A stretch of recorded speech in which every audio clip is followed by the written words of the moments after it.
ViKES has been an important input to media and journalism transformation in East Africa previously. In this show, our expert Peik Johnson will explain the work that ViKES has done in these recent years in that part of Africa and how it impacted communities in the regions. Peik Johnson is a journalist from Finland who has spent more than 10 years in East Africa, Horn of Africa, and Nigeria, implementing ViKES projects. My name is Thierry Francis Mbabane, your host.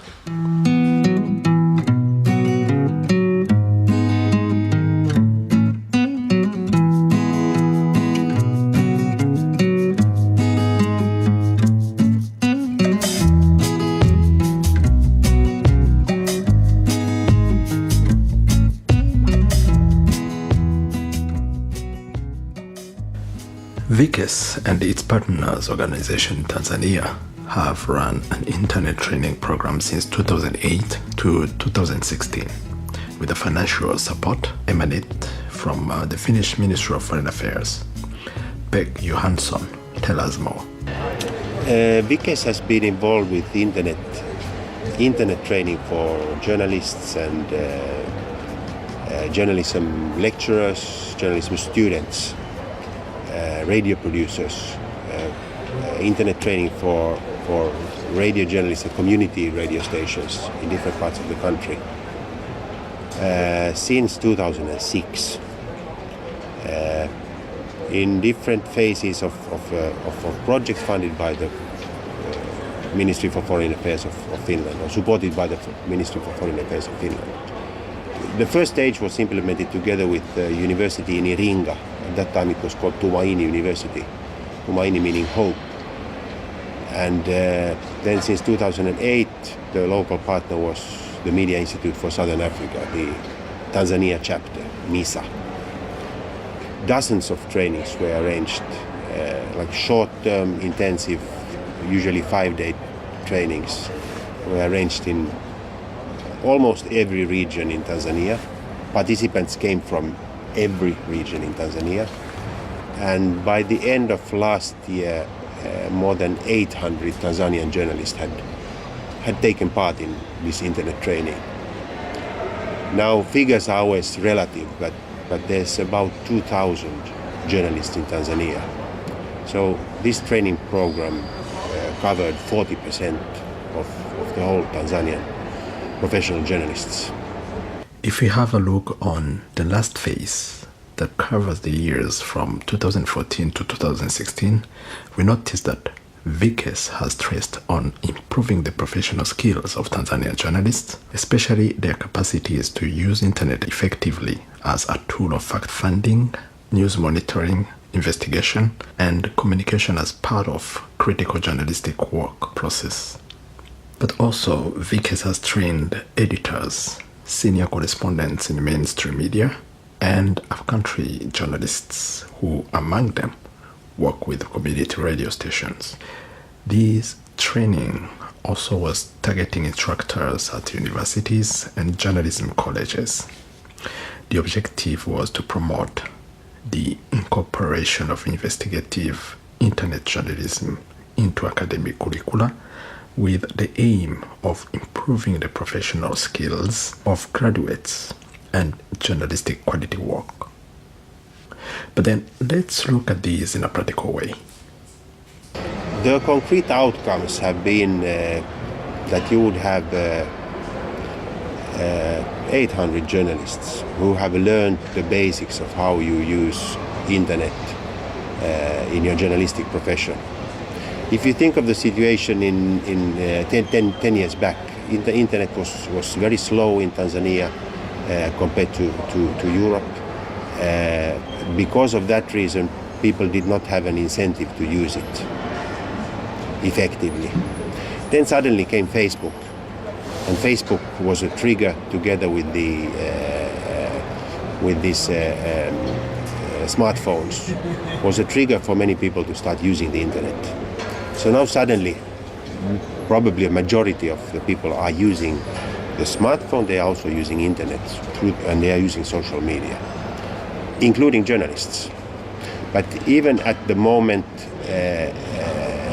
the idea of using internet for searching for backgrounds and checking facts, it used to be rare in Tanzania.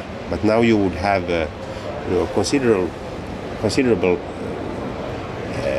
share of the profession which at least has the basic knowledge of what you should do by making use of the internet before you go to make your interviews.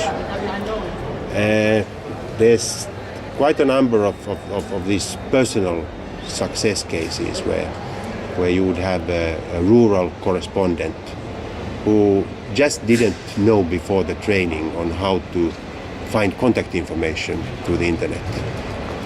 And through learning that they can find phone numbers, they can find simple background information about the story that they are pursuing. It has, in some cases, made a tremendous change in their lives. They can make much more efficiently stories, and many of them, they are freelance based, or they are paid according to the number of the stories. So it means that they would have a much better income, and with the secure income again, then they don't have to go hunting these so-called brown envelopes, which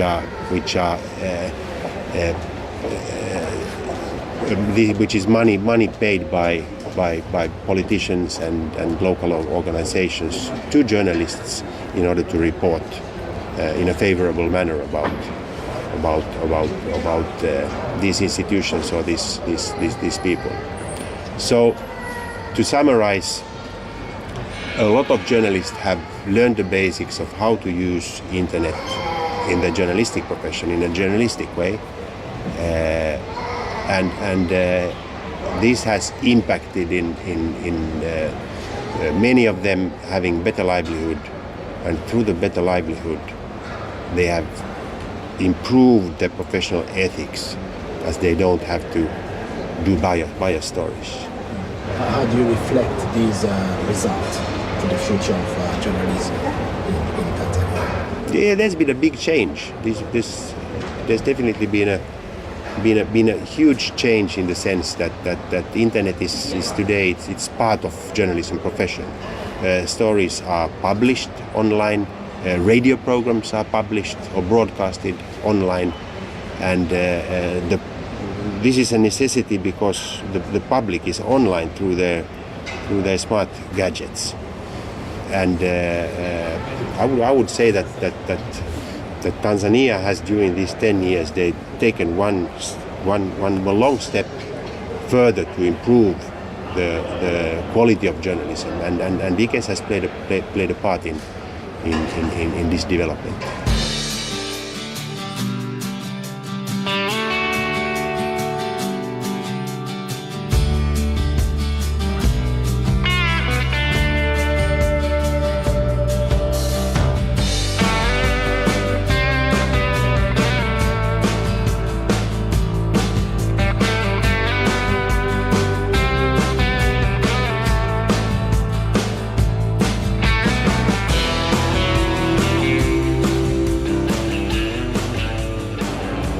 In our trainings, we had the aim that there would be equal representation with male journalists and female journalists. We didn't always reach that aim, and sometimes we exceeded. Sometimes the majority of the participants were women. TAMWA, which is our partner, hopefully it's going to be our partner also in the future. They are putting most of their efforts to support women journalists through different kind of training and advocacy. Also in the community radio stations that I am familiar with, there's always a considerable share of women journalists, or volunteer community women journalists who are involved. And it's very important for the profession and for Tanzanian journalism to have the female point of view, because otherwise your reporting is kind of biased if you are not taking into consideration the other gender.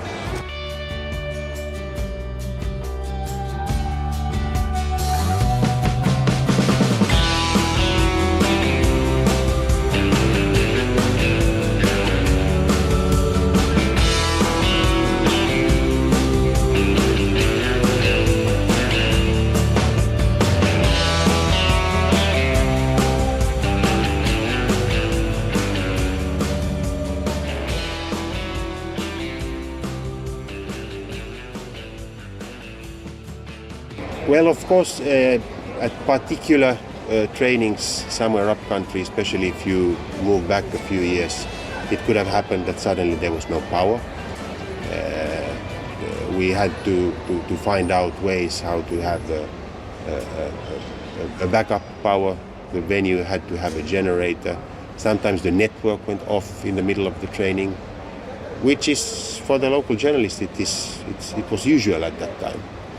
But now the situation has changed, and people think that it is a necessity to have the internet connection there all the time. Not only for journalists, but also for other businesses and for ordinary people. And due to that pressure from the public, now the connections are more reliable. So when there was a small obstacle, we usually we found out means how to mitigate these kind of risks. And I would say that there were not very many big problems.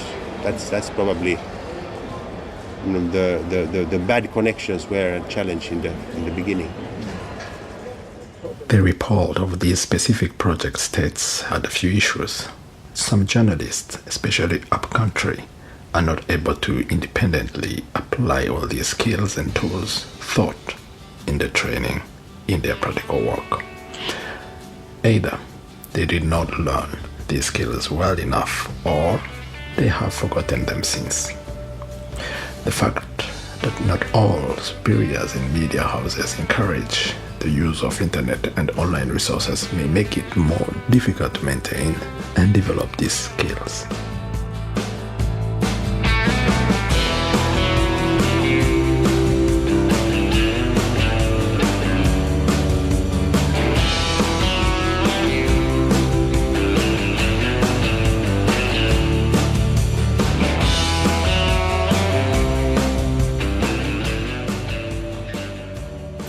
Obviously, trainees will continue to make use of these skills and knowledge gained during the trainings. These new skills also enable continuous learning and autonomous professional development. It's also likely that the knowledge will be also shared among colleagues and thus reach those who have not had the chance to attend the specific trainings.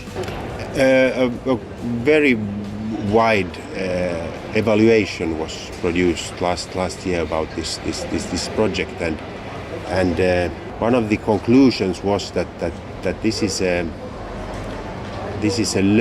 learning. You know, this is bringing new skills, bringing new knowledge, and that is not going to disappear.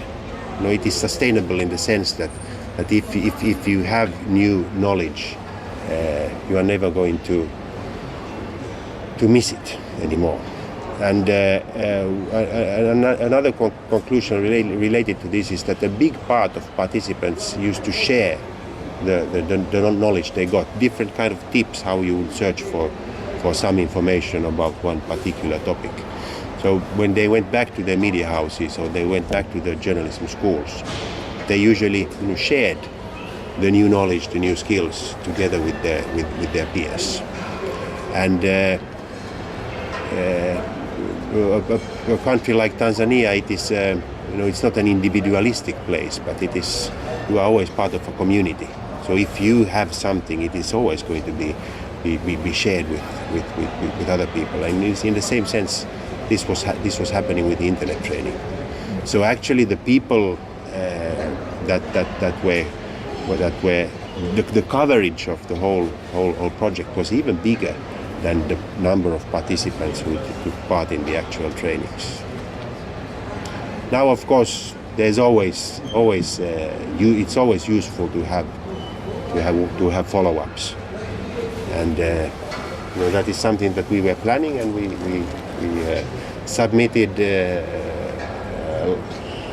last year a proposal to the Foreign Ministry to continue and even to extend this project, but due to the cuts of the Finnish government development budget, this funding was not approved by the ministry. All this work is believed to have a long-term impact on the way issues such as public accountability and transparency, human rights and democratic development are discussed and debated. What exactly the following project would have tackled. Specifically in three areas. One, training of trainers at journalism schools, journalism colleges. There's about 20 journalism schools in Tanzania, and some of them have already integrated some parts of the journalism training. We've covered most of those schools. Lecturers from these schools have taken part in the previous stages of that project. But the idea was for them to institutionalize internet training as part of their teaching, not necessarily as a separate subject, but so that it would be part of every different kind of journalism training. For news writing, you would not do it in an ordinary classroom, but you would always do it by the computer, so that you would be able to make use of the internet. And this would be a requirement for the students, that they learn the basics of internet for fact-finding and cross-checking, and also for publication. Another new point would have been training for women journalists by women journalist trainers, together with Tanzania Media Women Association, TAMWA. And this would have covered, there would have been several trainings per year in different parts of the country, especially targeting women in the upcountry areas, in the regional centers, who are in the most difficult position within the profession compared to journalists working in Dar es Salaam, which is the biggest city in the country. Then the third one would have been to develop the community radio portal, which is an online portal for I think at the moment about 10 local community radio stations in rural areas in Tanzania, where they would be able to share their programs with other radio stations and to air them online through this portal.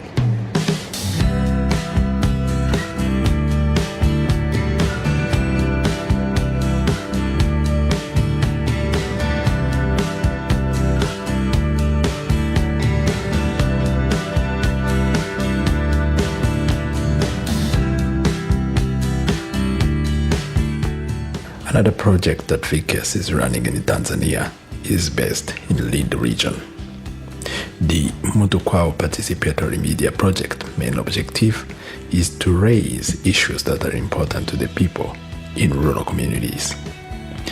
The community media platform aims to offer them at the grassroots level a possibility to take part in the public debate about issues concerning their livelihood. Peik explained the outcome of the project. Since 2010, ViKES has been in partnership with Mutukwao Community Media in Mtwara, in southern Tanzania, to support different kind of community media activities. And one main point of this was to establish a community radio station, which was launched last year in September, and it is called Jamii FM. Jamii means community. And it was a quite difficult project in the sense that there were a lot of different challenges. The biggest one, an administrational challenge, that it took 6 years for the Tanzanian government or for the Tanzanian Communications Regulatory Authority to approve the broadcasting license. So there were a lot of postponements due to that reason. We thought that we would have started with the radio station already years back. But the radio station is operating. It is producing programs from the local communities in one of the poorest areas in Tanzania, making programs by the community, for the community, and always together with the community. So you would have young journalists who are local young people who have grown up in the area, and they would go to the communities to make programs about the problems and about the everyday life and about also giving space for the local people to suggest their best solutions to their challenges. And I can just mention a few success stories that occurred already during the first months after the radio station went on air. You would have had local authority people who were listening to the radio broadcast and reacting to the grievances that people had in the communities. So, for example, pretty much due to the programs, new classrooms were constructed in the villages. You would have had other places where water supply was organized due to the complaints that were aired by the community radio station. In some places, new roads were constructed, or the roads that were there were repaired. And at least in one case, the authorities intervened when there had been violence by teachers in the schools. So there were quite a number of very concrete changes that occurred due to the fact that people in the villages were for the first time able to air their views, and people in the city center in the local authorities were listening, and they had to react. So the whole idea of community radio is to support good governance and transparency, with the idea that the government is there to service the people, and when the people finally have the chance to say what they think, the people in the poor villages have the chance to say what they think, it has initiated the reaction from the government, so that it is serving the citizens better than before. The situation is such that the funding from the foreign ministry ended at the end of last year. One particular aim of our continuation project proposal was to assist the radio station in its own fundraising for it to be sustainable within the coming years. Well, no funding was given from the Finnish government anymore, at least at this stage. So they are struggling. They have collected funds from different local, small funds from different local sources for specific programs, and they are able to maintain themselves fully on a voluntary basis. Nobody is receiving any salaries, which is a little bit challenging situation for young journalists. And at the same time, when some equipment breaks, they don't immediately have the resources to fix them, and then they just have to find out some other means how to operate. We are still cooperating, partnering closely with them. We are communicating with them and trying to find means how to help them with their own fundraising in Tanzania, and also to apply for funds from this end in the future. Now, for example, the Radio and Television Journalist Union in Finland, RTTL, just gave a donation of 2,000 euros to sustain the operations of Jami FM. And this is hopefully just a starting point, and we wish that other journalist associations and media houses in Finland could follow up after the good example by the Radio and TV Journalist Union. That's a good job already from ViKES. But what is the local organizations are doing to support these radio, for example? Tukwao community media itself is fully occupied with filling in different kind of applications. You know, Tanzania is a country with a lot of NGOs and a lot of donor groups which are providing support to civil society organizations. And it's always a very complicated bureaucracy to apply for these funds. And even after receiving the funds, you would need to spend a lot of time on reporting to the donors. So there's a lot of these kind of channels, and our partners in Tuara, they are doing their best to try to find at least small funds from different sources to be able to run their operations. One quite promising area is the gas sector. Natural gas is produced offshore in Tuara, big amounts, and you would have some of these gas producing international companies, and some of them are still in the gas exploring phase.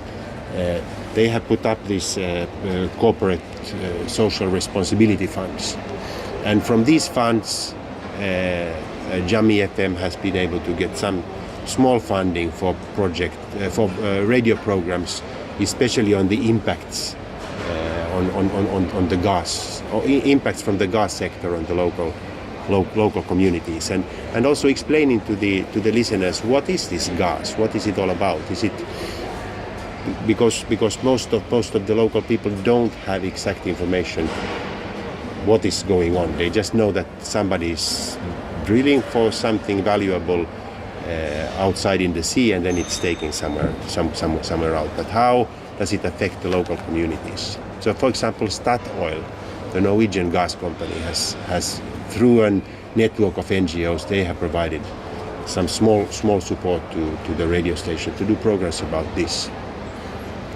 And another similar NGO support comes from the local organization called Sports Development Aid, which has been funded by the Finnish government through liikunnan kehitysyhteistyöliike. They bought some airtime for radio programs that were about health education for secondary school girls. And they did a series of programs for a couple of months, but then that funding ended. And hopefully there would be new funding for that program. So there are different kind of small sources where our local partner Jamii FM is trying to find funding, but they still have the challenge to sustain as a whole, because a radio station needs lot of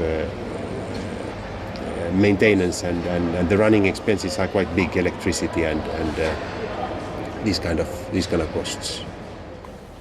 In our next show, we will have a look on what ViKES is doing in Somalia. Thanks for listening. See you next time.